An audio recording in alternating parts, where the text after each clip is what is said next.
உறவுகள் அனைவருக்கும் அன்பான வணக்கங்க. இங்கே ஜீவாவும் ஆர்வமும் கரெக்டாக பிடிச்சிட்டு வந்துடுறாங்க. இங்கேருந்து கூட்டிகிட்டு வந்துடுறாங்க. நகையும் கொண்டு வந்துடுவாங்க. நல்ல வேலைங்க, அந்த நகையை உருக்கலைங்க. இவங்க உருக்கத்தான் சொல்கிறாங்க. உருக்க போகிற நேரத்துக்கு கொத்தா பிடிச்சிடுறாங்க.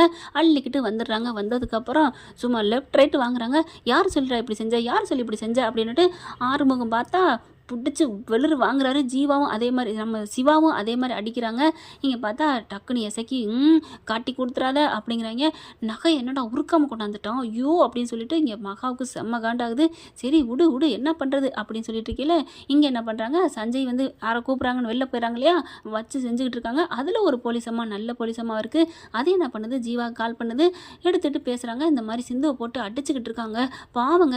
ஏன் சஞ்சய் எங்கே, என்னாச்சு, அவர் வெளியூர் போயிட்டாரு, யாரோ கூப்பிட்டாங்கன்னு சொல்லிட்டு போயிட்டாரு, கமிஷன் ஆஃபீஸ்லேருந்து போயிட்டாங்க அப்படின்னு சொல்ல, ஐயோ அப்படின்ட்டு ஆர்மோ இது இங்கே நடக்கட்டும் வா, அங்கே சிந்துவை போட்டு அடிக்கிறாங்களாம் அப்படின்னு சொல்ல, என்ன ஆச்சு அப்படிங்கிற சஞ்சய்க்கு கால் பண்ணுறாங்க. சஞ்சய் நான் இப்போ தான் ஸ்டேஷனுக்கு போயிட்டுருக்கேன், நேற்று நான் வெளில போயிட்டேன், என்ன சஞ்சய் பண்ணிட்டு இருக்கேன், அங்கே போட்டு அடிச்சுக்கிட்டு இருக்காங்களா, என்னது அடிக்கிறாங்களா, யார் அப்படி அடிக்க சொன்னது, நான் அடிக்கலாம் சொல்லலையே. இங்கே இவங்களை போட்டு விசாரிச்சுட்டு இருக்காங்க. இவன் எவ்வளோ அடிச்சு கேட்டாலும் சொல்லவே மாட்டேங்கிறாங்க. ஆளுக்கள் பூசாரி எல்லாம் வந்துடுறாங்க.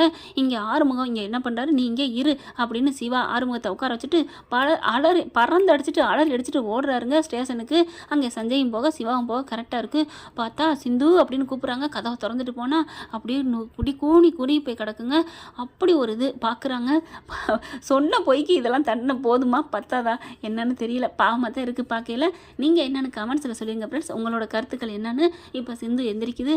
ஏன்னா கெட்டவங்கள்லாம் தலை தூக்கியிருக்காங்க, இவன் நல்லவ தான், ஒரு பொய்யை தெரியாமல் செஞ்சு புட்டா சொல்லிவிட்டா, அதையே எத்தனை நாளைக்குங்க சொல்ல முடியும், அதுக்கு தான் 1000 வாட்டி மன்னிப்பு கேட்டாலே, அப்புறம் என்னங்க பண்ண முடியும்.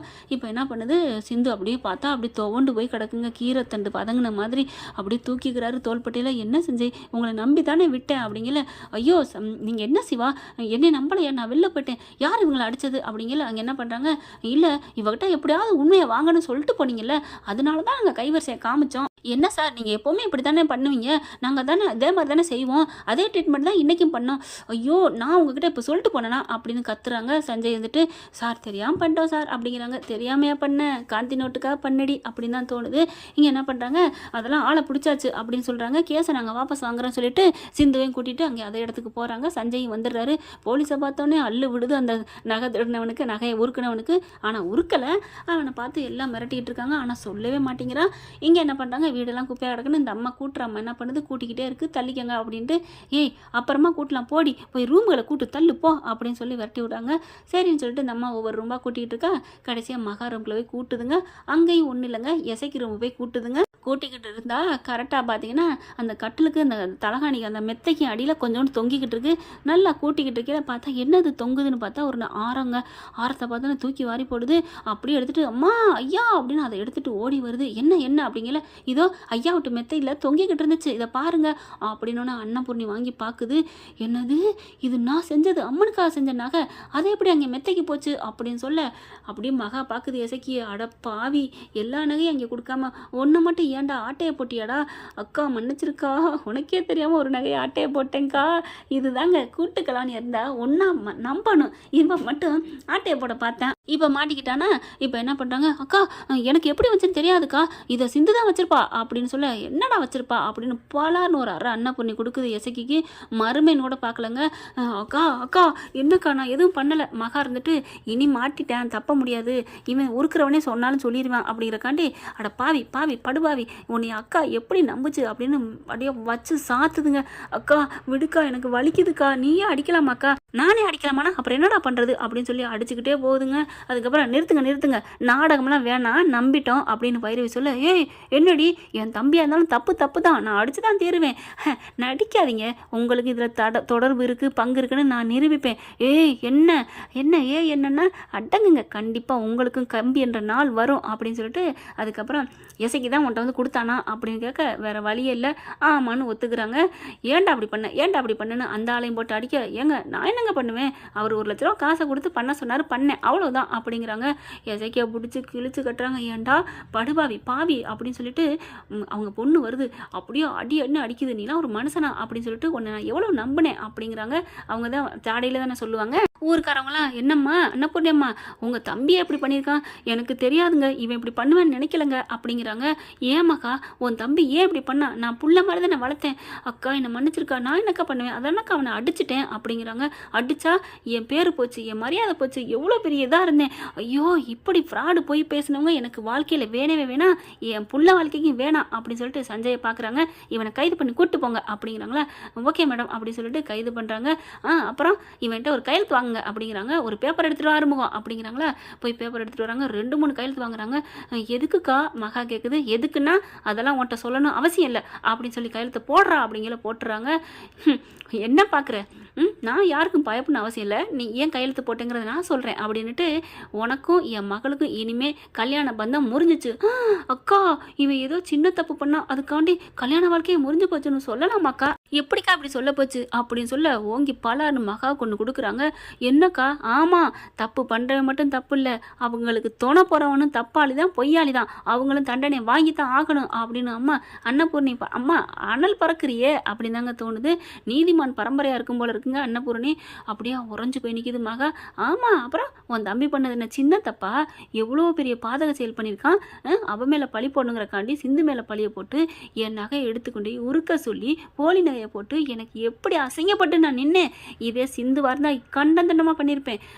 ஆம்பளைங்கிறனால விடுறேன் அரைஞ்சதோட அப்படின்னு சொல்லிட்டு சஞ்சய் இழுத்துட்டு போங்க, கையெழுத்து வாங்கியாச்சு, நாளைக்கே முறைப்படி இந்த மாதிரி பண்ணுனா இவன் இந்த மாதிரி குற்றம் பண்ணவே என் பிள்ளைக்கு தேவையில்லை, நான் டைவர்ஸு உடனே கேட்கணும், இதுக்கெல்லாம் எந்த இதுவுமே வாய்தாமல எதுவும் இல்லை, ஓகே மேடம் பார்த்துக்குறோம் அப்படிங்கிறாங்க.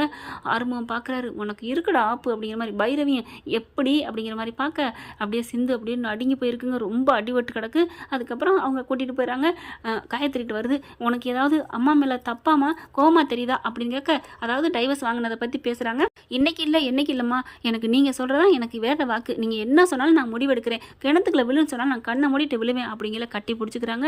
நான் பெத்த மகளே அப்படின்னு சொல்லிக்கிட்டு அடுத்து பார்த்தா ஆறுமுகம் சிவாவும் சிந்து அப்படியே மயங்கி கிடக்க, ஆறுமுகம் பாரு வா நம்ம போய் சிந்து ஆஸ்பத்திரி கூப்பிட்டு போவோம் அப்படின்னு சொல்லிட்டு தூக்க போகிறாங்க.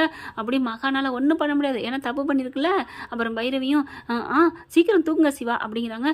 அம்மா நான் தூக்கிட்டு போட்டா அப்படின்னு ஆறுமுகம் கேட்க, சிவாவும் ஆமாம் பெரியம்மா, அவள் எந்த தப்பும் பண்ணலன்னு தெரியுதுல்ல, அவள் அவ்வளோ அடித்து சொன்னா, இப்போ நம்ம விட்டாலே வேணுக்குனே பண்ணியிருக்கான்னு தெரியுதுல்ல அப்படின்னு சிவா சொல்ல, சரி சிவா கூட்டிகிட்டு போ ஆஸ்பத்திரிக்கு போ அப்படின்னு சொன்ன கையோட மகாவுக்கு அப்படியே பேர் அதிர்ச்சியாக இருக்குது. ஸ்னேகாவுக்கு அதை விட இப்படி போச்சே அப்படின்ட்டு யார் இப்படி அடி வாங்க வச்சுருப்பான்னு தெரியலையே அப்படிங்கிற சிவாவை பார்க்குற சிவா வந்து ஸ்னேகாவை பார்க்குறாரு.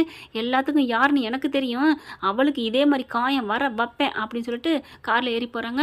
என்ன கண்டுபிடிச்சிட்டானா இல்லை பொதுவாக சொல்லிட்டு போகிறானா அப்படின்னு ஸ்னேகா நினச்சிக்கிட்டு இருக்கு. ஆர்வம் பார்க்குறாரு. சிவா நீ யாரை நீ நினைக்கிற? இந்த ஸ்னேகா தான் காசு கொடுத்து பண்ணியிருப்பா, வேற யார் பண்ணியிருப்பா?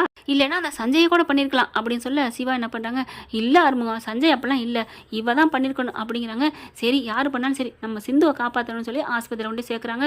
பார்த்தா பாவம் அப்படியே ரொம்ப கை காலை எல்லாம் கட்டு போட்டு, இங்கே பாரு சிந்து உனக்கு குணமாற வரைக்கும் நான் இங்கே தான் இருப்பேன் போதுமா அப்படிங்கிறாங்க. டாக்டரே என்ன நிரப்புறதுன்னு கூப்பிட்டு வந்து டாக்டரே, நான் என்ன கைமாறு பண்ண போகிறேன் டாக்டரே, என் உசுரை தோலாக தச்சு போடுவேன் டாக்டரே அப்படிங்கிறாங்க. அம்மா ஆர்வம் பார்க்குறாரு. உசுரை தோலாக தைக்க முடியாதுமா, செருப்பாக தைக்க முடியாதுமா, தோலை தான் தைக்க முடியும் அப்படி சொல்ல, விடுங்க மச்சான் ஏதோ சொல்லிட்டேன் அப்படிங்கிறாங்க. கட்டு போட்டிருந்தாலும் உனக்கு வாங்கி மட்டும் குறைச்சா லேடி அப்படிங்கிறாங்க சிவா. அப்படி பைரவி வராங்க. பைரவி பார்த்தோன்னா சிந்துக்கு ரொம்ப சந்தோஷம். பைரவி வந்துட்டியா அப்படின்னு சொல்ல, ஒரு மனிதாபிமான அடிப்படையில் உன்னை பார்க்க வந்தேன், மற்றபடி உன்னையெல்லாம் நான் மன்னிக்கல, இதை உன்னை சொல்லிடுவா. ஆறுமுகம் புலம்புறாரு. என்ன சிந்து எப்படி தான் இவங்கெல்லாம் குப்பை கொட்டுறீங்க? அப்பா பாப்பா அப்படியே நெருங்கி வர்ற மாதிரி இருக்கும், அப்படியே டமான்னு விலகிடுவா.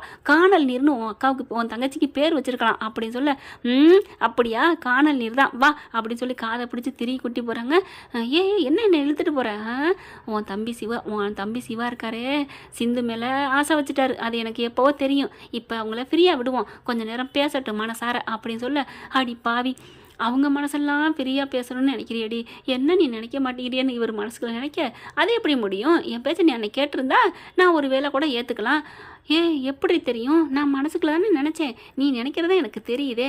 ஆகா பைரவி எனக்கு இப்போ சந்தோஷமாக இருக்குது பைரவி. ஏன் ஒருத்தவங்க மனசை படித்து சொன்னாங்கன்னா அந்த அளவுக்கு புரிஞ்சு வச்சுருக்காங்கன்னு அர்த்தம். என்ன உனக்கு பிடிச்சி போனதானே புரிஞ்சு வச்சுருக்கேன். மண்ணாங்கட்டி நங்குன்னு கொண்டையில் கொட்டுறாங்க மண்டையில். அதுக்கப்புறம் அம்மா அடிக்கிறாளே என்னையும் காப்பாற்றுங்க அப்படின்ட்டு ஓடுறாரு அலையை அடிச்சுக்கிட்டு. என்ன ஃப்ரெண்ட் இப்படிலாம் போனால் நல்லா தானே இருக்கும். பார்க்கலாம் என்ன நடக்க போகுதுன்னு. Thank you friends. இந்த வீடியோ உங்களுக்கு பிடிச்சிருந்தா தயவு செய்து லைக் பண்ணுங்க. இன்னும் அப்டேட்ஸ்க்காக சேனலை சப்ஸ்கிரைப் பண்ண மறக்காதீங்க. நம்ம கிட்ட இருக்க எல்லா சேனல்ஸோட லேட்டஸ்ட் வீடியோ அப்டேட்ஸ்க்காக மேல ரைட் சைடுல காட்டுற லிங்கை கிளிக் பண்ணி வாட்ஸ்அப் குரூப்ல ஜாயின் பண்ணுங்க. உங்களிடம் விடைபெறுவது நான் உங்கள் மெஹர்.